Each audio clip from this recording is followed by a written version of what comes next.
हम लोग बहुत बढ़िया से बेहतरीन ढंग से समझे बाबू कि रूट के अंदर में अगर कोई वेरिएबल हो तो वो हमेशा ग्रेटर देन इक्वल टू 0 होता है, यानी वो 0 भी हो सकता है और 0 से बड़ा भी हो सकता है, यानी हर हालत में रूट के अंदर में कैसा होना चाहिए, पॉजिटिव। वो 0 भी होगा, 0 से बड़ा होगा, लेकिन वही रूट का टर्म, वही रूट वाला x का टर्म अगर बटा में लिखा हो, बटा में, तो बटा का सबसे पहला शर्त कि वो 0 नहीं होना चाहिए, वो 0 नहीं होना चाहिए। तो अगर बटा में लिखा हुआ है तो पहला शर्त है कि वो 0 नहीं होना चाहिए। तो अगर 0 नहीं रहेगा तो हमेशा बटा के रूट वाला क्या होना चाहिए, 0 से बड़ा होना चाहिए। अगर यही क्वेश्चन बटा में लिखा हो तो इसका मतलब रूट के अंदर वाला हमेशा 0 से क्या होना चाहिए, बड़ा होना चाहिए। इसमें आप नहीं बोल सकते हो ग्रेटर देन इक्वल टू 0,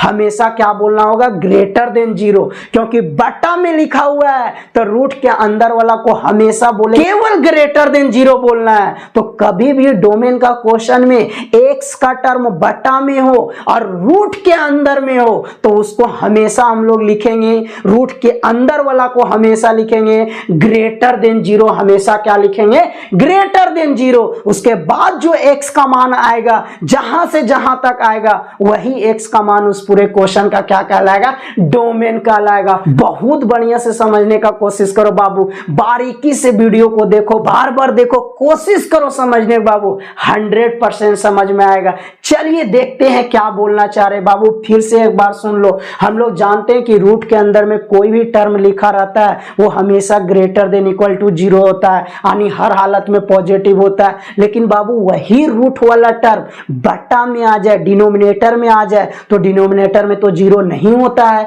तो 0 नहीं होगा। इसका मतलब केवल आपको ग्रेटर देन 0 लेना है, ना कि इक्वल टू 0 लेना है। इक्वल टू 0 आपको नहीं लेना है, केवल ग्रेटर देन 0 लेना है। तो जब भी बटा में रूट लिखा हो, रूट के अंदर में x का टर्म हो, तो हमेशा उसको ग्रेटर देन 0 लिखेंगे। उसके बाद जो वहां से x का मान आएगा, जहां से जहां तक, वही x का मान उस पूरे क्वेश्चन का क्या कहलाएगा, डोमेन कहलाएगा। चलिए देखते हैं इस क्वेश्चन का डोमेन क्या आता है। देखिए इस क्वेश्चन का डोमेन क्या होता है बाबू, तो क्या लिखेंगे, 1 minus x square greater than 0, equal to 0 नहीं लिखना है क्योंकि बटा में लिखा हुआ है 1 माइनस एक्स स्क्वायर।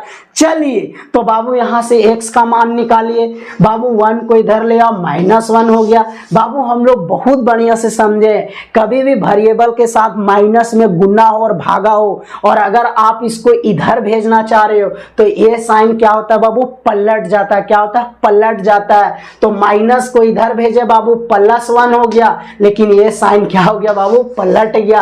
अब आपके पास आ गया बाबू x स्क्वायर लेस देन 1। बाबू हम लोग बहुत बारीकी से जानते हैं, बहुत डिटेल में समझे कि कभी भी स्क्वायर रहे वेरिएबल पर और लेस देन इक्वल टू या ग्रेटर देन इक्वल टू या लेस देन ग्रेटर देन कुछ लिखा रहे तो हमेशा उसका 2 पार्ट में आंसर होता है। कितना पार्ट में, 2 पार्ट में। एक पार्ट में आंसर होगा बाबू x लेस देन 1, और दूसरा पार्ट में आंसर होगा बाबू x ग्रेटर देन -1। दूसरा पार्ट में आंसर क्या होगा, ग्रेटर देन -1। अगर बाबू लेस देन रहे, चुपचाप लेस देन उतार देना, वही लिख देना हूँ बहू, स्क्वायर हटा करके वही लेस देन में लिख देना है। अगर लेस देन में दूसर का पार्ट में ग्रेटर देन लगाएंगे, प्लस है तो दूसर का पार्ट में हमेशा कौन सा चिन्ह लगा के लिखेंगे, माइनस चिन्ह लगा के लिखेंगे। कितना आसान है। तो इसका 2 पार्ट में आंसर होगा बाबू x लेस देन 1 और एक पार्ट होगा x ग्रेटर देन -1। दूसर का पार्ट में माइनस लगा के लिखेंगे और चिन्ह को बदल के लिखा जाता है, अगर लेस है तो ग्रेटर देन लिखा जाता है। तो ये दोनों पार्ट को मिला करके देखिए कि x का मान आखिर कहां से कहां तक आ रहा है। कह रहा है बाबू, देखिए क्या कह रहा है, बढ़िया से समझिए। देखिए क्या हो रहा है बाबू, पहला पार्ट कह रहा है कि x का मान 1 से छोटा मतलब 1 से लेकर के -∞ तरफ। दूसरा कह रहा है बाबू x का मान -1 से बड़ा, -1 से बड़ा मतलब -1 से +∞ तरफ।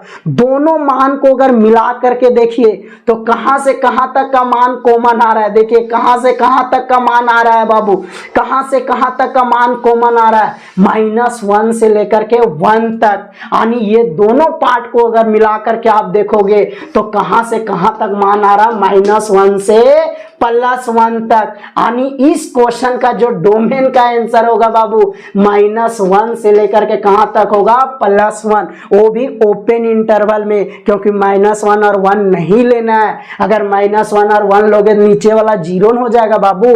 तो इस तरह इस क्वेश्चन का डोमेन निकालेंगे। देखिए कैसे निकाला गया, क्या फाइनल आंसर आया। फाइनल आंसर होगा ओपन इंटरवल में -1 कॉमा लेकर के कहां तक, +1 तक। दो पार्ट में आंसर आया, x <1, x <-1। लेकिन जब ये दोनों पार्ट को मिलाओगे, जब ये दोनों पार्ट को मिला करके फाइनल आंसर x का निकालोगे तो कहां से कहां तक आएगा, -1 से +1 तक। यानी ओपन इंटरवल -1, +1। आया बात समझ में।